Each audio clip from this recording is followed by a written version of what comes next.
Hey sweeties, I've got my beach hat on and I'm ready to go swimming.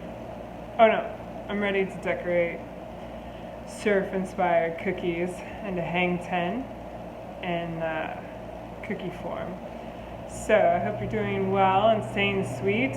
And this week we are going to the Rockaways, Coney Island, Reese Beach,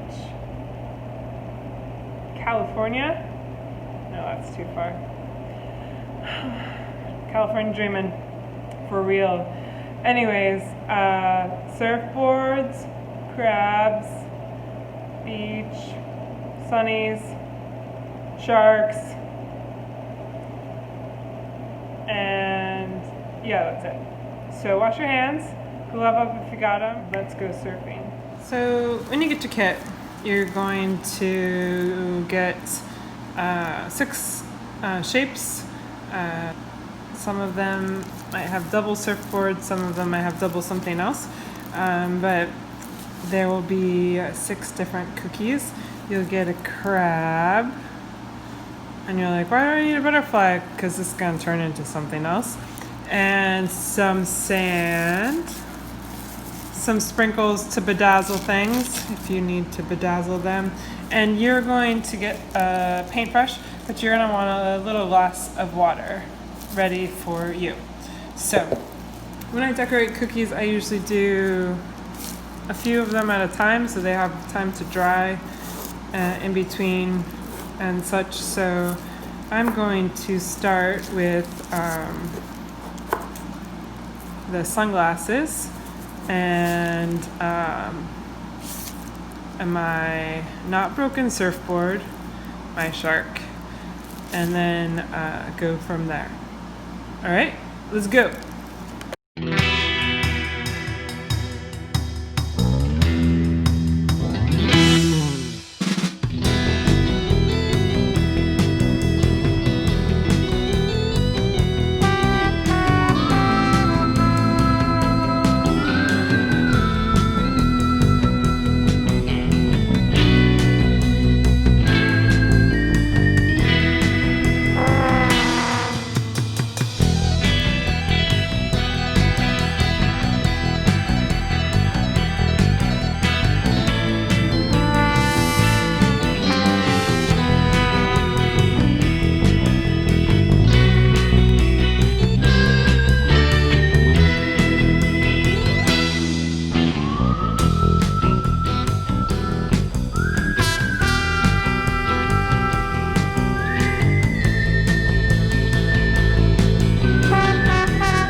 I hope you enjoyed the Surf's Up cookie tutorial where you can hang 10 and eat your cookies at the same time. Those would be some serious skills. Until next time, Brooklyn and beyond, be well, be sweet, eat lots of cookies.